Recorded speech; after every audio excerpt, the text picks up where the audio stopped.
Shalom Bapak Ibu Saudara sekalian, saya Pendeta Henry Dunan Sirait. Senang, berbahagia bisa menemui saudara kembali dalam program kita dari rumah ke rumah.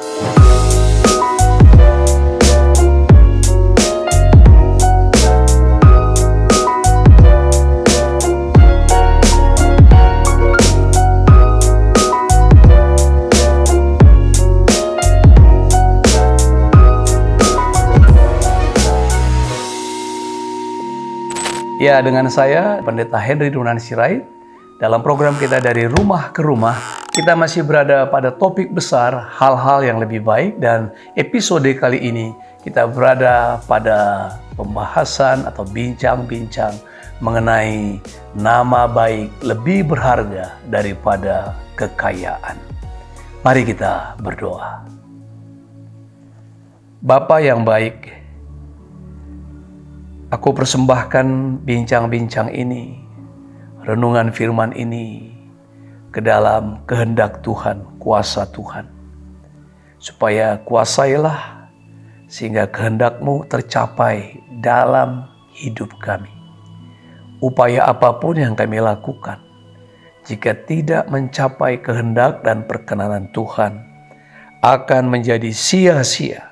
Karena itu urapilah kami, sehingga kami didapati berkenan kepadamu tiap-tiap hari. Dalam nama Tuhan Yesus, haleluya. Amin. Saudara kekasih, firman Tuhan dalam kitab Amsal pasalnya yang ke-22, ayatnya yang ke-1, dikatakan nama baik lebih berharga daripada kekayaan besar. Nama baik lebih berharga daripada kekayaan besar. Dikasihi orang lebih baik daripada perak dan emas. Saya ulangi, nama baik lebih berharga daripada kekayaan besar. Dikasihi orang lebih baik daripada perak dan emas. Saudara kekasih dalam nama Tuhan, bincang-bincang kita kali ini hendak membahas pengalaman-pengalaman hidup. Ada banyak orang yang sangkin memburu, menguber, mengejar supaya sukses, kaya, dipandang orang, diperhitungkan orang, dicap, dilabel, diberi peringkat-peringkat kesuksesan menurut takaran dunia. Lupa, lalai, alpa menjaga nama baik. Padahal kalau seseorang memiliki nama baik, apapun bisa menjadi keuntungan bagi diri. Firman Tuhan ini tidak mungkin berbohong, tidak mungkin dusta. Jadi saking banyaknya orang ingin menjadi kaya, tapi malah sementara ia mengejar kekayaan, ia malah menambah jumlah musuh-musuhnya. Sementara orang mengejar sukses dan harta kekayaan, orang menambah jumlah lawan-lawannya.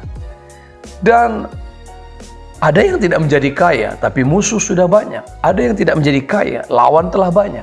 Tapi sekalipun ia berhasil menjadi kaya, menumpuk banyak harta, tapi lebih bahkan sama seperti banyaknya hartanya, demikian juga banyak musuhnya, seperti banyaknya kekayaannya, begitu juga banyak lawan-lawannya. Saudara, untuk apa?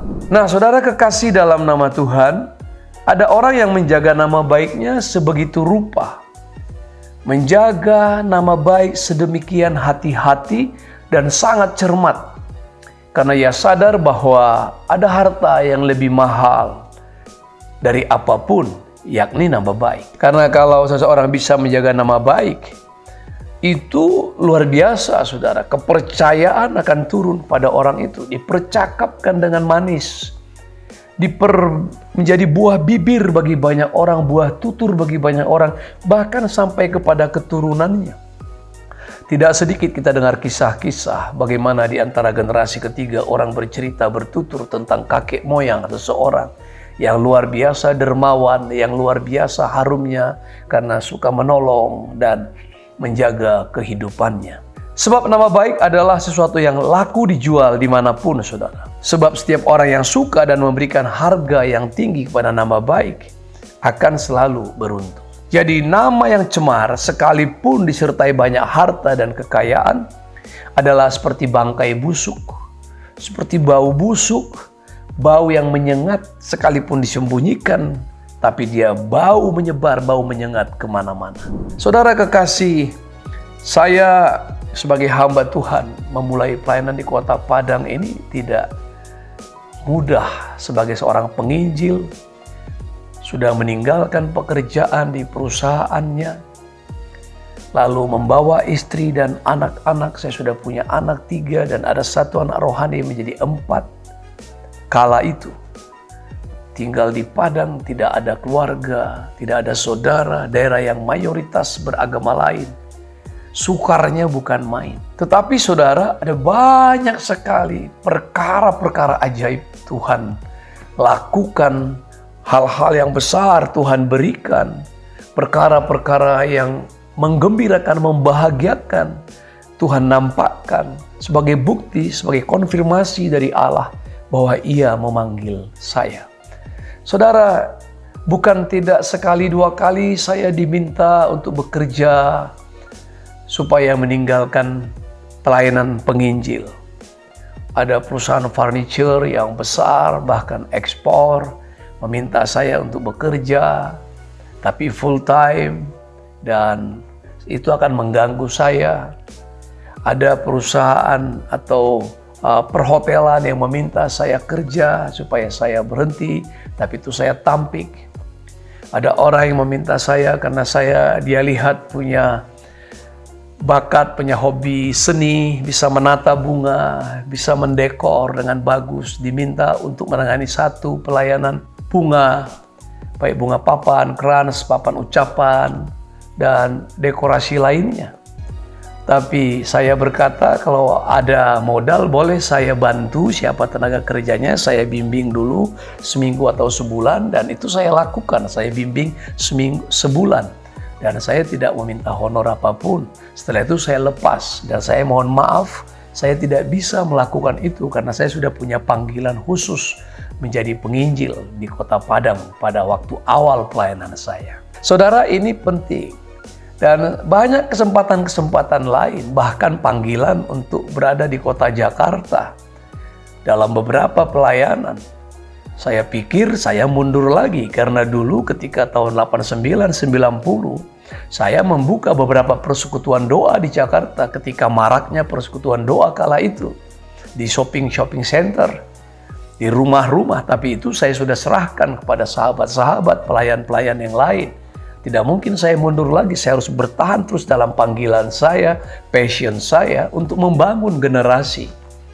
Saya tidak mungkin memakai ukuran orang bahwa ukuran sukses harus begini, begini, dan begini. Saya dipanggil mempersiapkan generasi ke generasi, bahkan orang-orang meninggalkan saya dan pergi kemana-mana tidak menjadi masalah.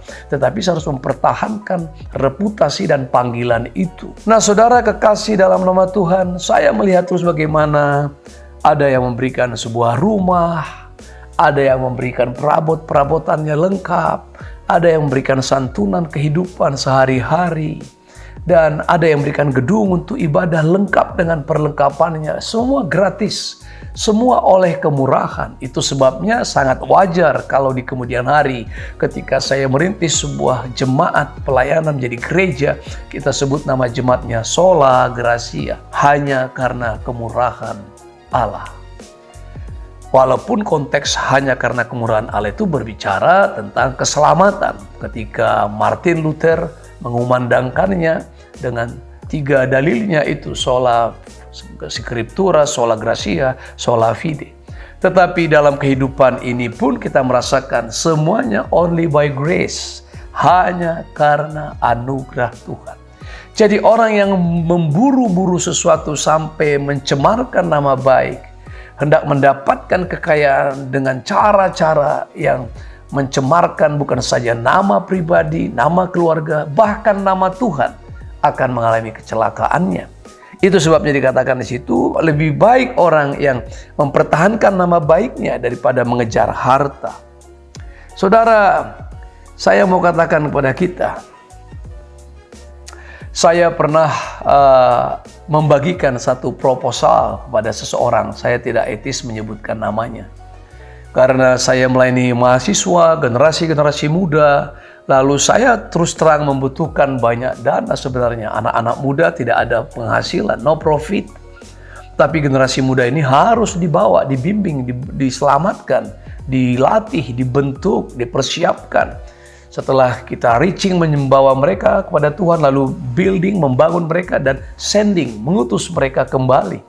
Tetapi saudara, saya pernah sekali waktu berbagi proposal dengan seseorang, dan saya tahu saya mendapat rekomendasi nama ini dari seseorang yang bisa dipercaya.